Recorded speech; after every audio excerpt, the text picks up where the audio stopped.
वीरमणि सिक्खापदं स्मरामि।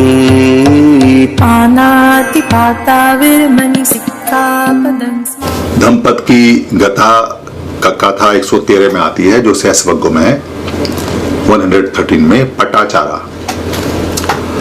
ये जो कथा है, कहानी है, बचपन से हम बौद्ध भिक्खु और भिक्खुनियों के मुंह से सुनते आ रहे हैं। अधिकतर कई कहानी जो बड़ी फेमस है उनका जिक्र होता है। पटाचारा है, किस्सा गौतमी है और भी है, मगर पटाचारा की इसलिए कहानी बड़ी फेमस है क्योंकि इसमें दुख का पहाड़ टूटा हुआ है। ये सावित्री की कथा है। सावित्री में एक बड़ा धनी परिवार रहता था। उस धनी परिवार में एक जो परिवार का मुखिया यानी कि जो नर था, एक उसकी पत्नी, एक उसकी पुत्री और एक उसका पुत्र। जो पुत्री होती है, जब वो विवाह के लायक हुई, शादी के लायक हुई, तो उससे अपने घर में काम करने वाले एक सेवक से प्यार हो गया, राग हो गया। राग तो बड़ा पावरफुल होता है। राग यहां तक बढ़ा कि उसने उससे शादी के लिए माँ बाप को बोला। माँ बाप ने पत्नी की यानी जो पुत्री थी वो इच्छा देखते हुए, परिवार में पत्नी से सब बातचीत करते हुए उसकी शादी उसने सेवक से कर दी। मगर सेवक बड़ा खुददार था। उसने शादी करने के बाद में कि कहीं ये ना समझे कि मेरा जो प्यार है वो इसलिए है कि मैं इनकी धन दौलत की वजह से प्यार कर रहा हूं, उसने सावित्री को छोड़ दिया। और सावित्री छोड़ के वो सावित्री के बाहर चला गया और उसने कुछ उस धनी सेठ से लिया भी नहीं, क्योंकि दान दहेज की पहले कोई ऐसी परंपरा रही भी नहीं पूरे भारत में। तो अपना मेहनत करना, अपना खाना, सभी मेहनत करते थे, पत्नी भी और पति भी। काम ही ये था काम करने का, और कोई काम ही नहीं था। तो दूर जंगल में जाके उन्होंने अपनी कुटिया बनाई, घर बनाया और वहां फल फ्रूट, जानवर, जंगल जो कुछ इकट्ठा करते थे वही खाते थे। यही उनका जीवनचर्या थी। तो उसका जो पति था उससे उसका एक बेटा हुआ। उसके कुछ समय बाद एक पुत्र उसके और हुआ जो थोड़ा छोटा गोद में था। उस छोटा गोद में बेटा जैसे ही पैदा हुआ, यानी कि अभी 2-4 महीने का रहा होगा, एक दिन वो जंगल में जब साग सब्जी फल फ्रूट इकट्ठा करने जाता है तो सांप उसको डस लेता है और वो मर जाता है। शाम तक घर नहीं आता तो उसको वो घूमने के लिए, देखने के लिए जाती है, जो उसकी पत्नी होती है, और देखती है ये तो मरा पड़ा है। उस पर दुख का पहाड़ टूटता है। सुबह को वो ये सोच के कि अब मैं अकेली यहाँ क्या करूंगी, मैं सावित्री जाती हूँ, वहीं मैं रहूंगी अपने माता पिता के पास में, बच्चा भी छोटा है। और बीच में एक गंगा पड़ती है। गंगा का मतलब होता है रिवर या नदी, यानी गंगा शब्द बार बार पाली में आता है। सारी रिवर जितनी गंगा है, जितनी भी नदियां हैं, उन सबको गंगा ही बोलते हैं, नाम बाद में पड़े हैं। तो वो उस गंगा को पार करती है। गंगा उथली है क्योंकि वहां जो पानी आता है उथला उथला आता है। ऐसी गंगा नहीं है वहां पे जो पहाड़ों के बीच चलती हूँ। तो वो देखती है कि दोनों बच्चों को एक साथ पार कराना मुश्किल है, क्योंकि बड़ा बच्चा उठाया नहीं जा सकता और गोद में उठाना पड़ेगा, और छोटा बच्चा छोटा है उसे भी गोद में उठाना पड़ेगा। दोनों बच्चों को गोद में उठा के पार नहीं कर सकती। तो वो बड़े बच्चे को वहां बैठा के और छोटे बच्चे को लेके जाती है। जब वहां जाती है, पार करती है, तो पार करते समय उस छोटे बच्चे को दूसरे पार में पत्तों पे लिटा देती है और दूसरे बच्चे को लेने के लिए जाती है। जब वो दूसरे बच्चे को के लिए लेने जाती है तो देखती है कि जो उसका छोटा बच्चा है, क्योंकि माँ है तो दोनों तरफ उसकी आंख है, इधर छोटा बच्चा है, उधर बड़ा बच्चा है। तो वो देखती है कि छोटे बच्चे पे एक बाज झपटा, क्योंकि छोटा बच्चा है, 2-4 महीने का है, और उसको उठा के ले गया। वो जोर जोर से चिल्लाने लगी। पानी के बीच में थी, मझधार में, भाग सकती नहीं थी, और बाज कहाँ सुनने वाला था। तो उसने दोनों हाथों से, जैसे होता है बाज को या पक्षी उड़ाने की मुद्रा होती है, ऐसे वो चिल्ला रही थी, जोर जोर से पानी उतरे। तो दूसरे तट पे जो बच्चा था उसने समझा कि माँ बुला रही है हाथ के इशारे से, और चिल्ला के बुला रही है, और वो माँ की तरफ दौड़ा। जैसे ही वो पानी में माँ की तरफ दौड़ा, जो गंगा थी उसको भी बहा के ले गई। इधर बाज ले गया छोटे बच्चे को, उधर बड़े बच्चे को गंगा बहा के ले गई, और वो खाली हाथ रह गई। पति चला गया, सांप ने डस लिया, तीनों उसका परिवार उजड़ गया। वो पागलों जैसी स्थिति में हुई। गंगा पार करके सावित्री की तरफ चलने लगी तो पता चला कि सावित्री सारा उजड़ा पड़ा है, वहां महामारी आई हुई है, और महामारी से उसका जो परिवार है, जो उसका पिता, उसकी जो माता और उसका जो भाई था, वो सारे मर गए और सारा सामान खुद-बुद हो गया, वहां कुछ नहीं है। ये सुन के कि उसका सारा परिवार, उसका मायका, उसका पिता, सब लोग, वो अकेली रह गई। सारी जितनी भी दुख की वेदनाएं थी, जितना दुख था शरीर में, सारा का सारा एक साथ उस पर आ गया, कहर हो गया, और वो उसको झेल नहीं पाई, ज्यादा दुख को झेल नहीं पाई। तो उसका जो मन मस्तिष्क था, जो मन था उसका, वो विचलित हो गया। दुख के मारे, और वो पागलों जैसी स्थिति में हो गई।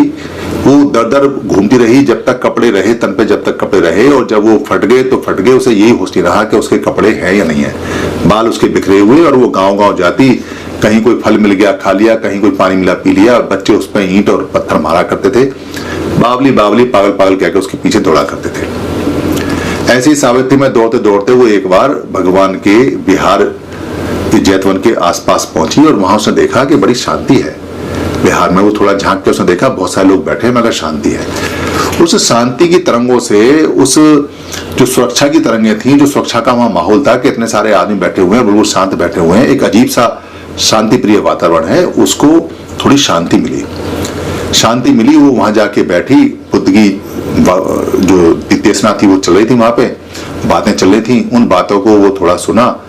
भगवान बुद्ध ने इशारा किया, किसी ने उसको छेड़ा नहीं। एक भिक्खु ने लाके उसके ऊपर एक जो पट डाल दिया। पट माने होता है वस्त्र होता है, और चार माने डालना होता है, एक्शन करना होता है। यानी कि पट का चार कर दिया, पट को डाल दिया, वस्त्र को उसके ऊपर डाल दिया, चीवर रहा होगा, कपड़ा रहा होगा, वो डाल दिया उसके ऊपर, तो उसका नाम पटाचारा पड़ गया।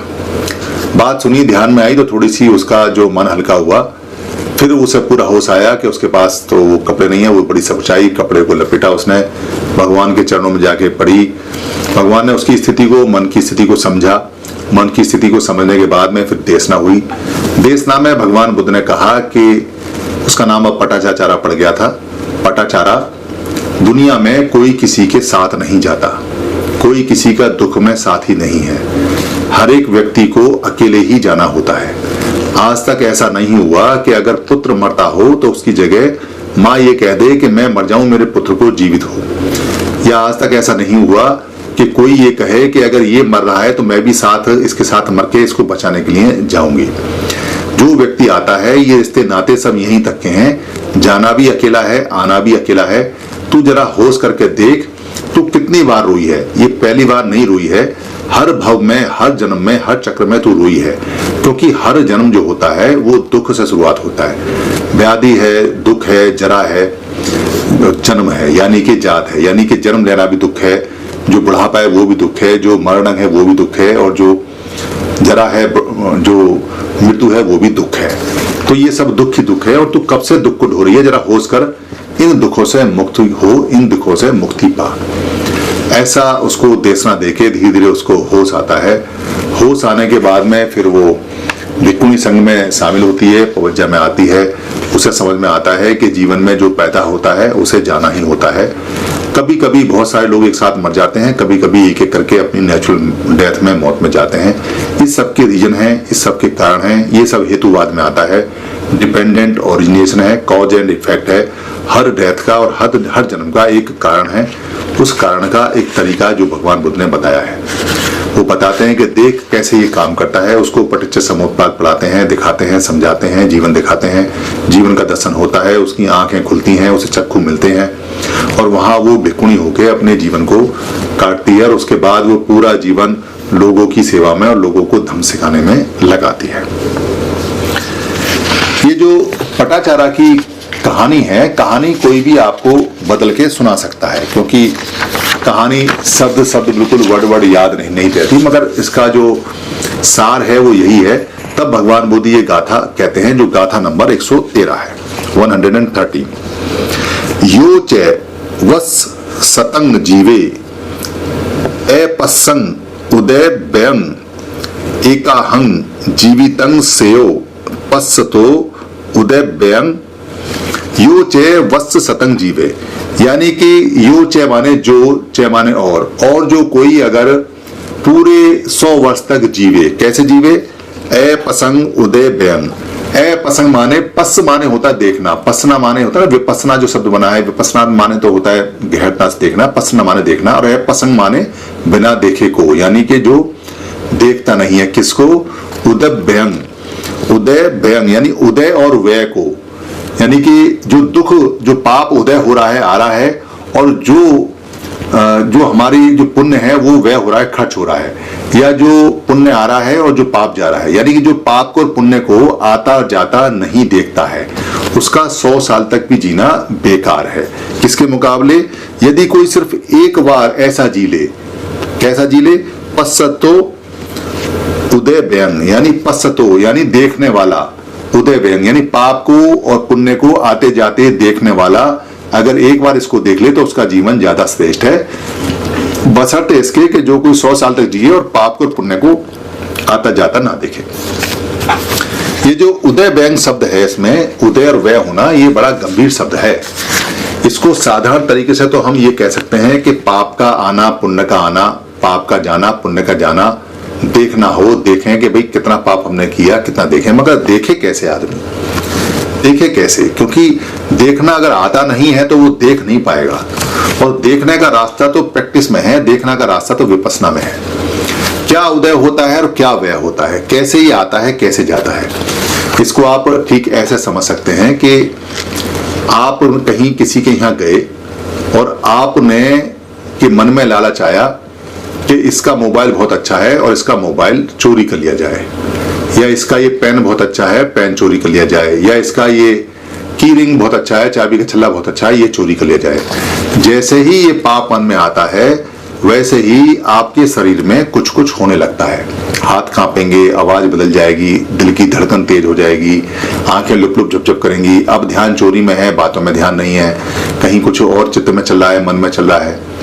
और जैसे ही आप इस विचार को छोड़ देंगे कि नहीं मुझे नहीं चुराना है, मैं नहीं चोरी करूंगा, तो वैसे ही आप शांत हो जाएंगे, आपका मन शांत हो जाएगा, चित्त शांत हो जाएगा, आपके दिल की धड़कन ठीक हो जाएगी, आपको सब अच्छा लगने लगेगा और सामने वाले की आपकी बातें भी सुनाई देने लगेंगी और आपके चेहरे पे स्माइल और खूबसूरती भी आने लगेगी।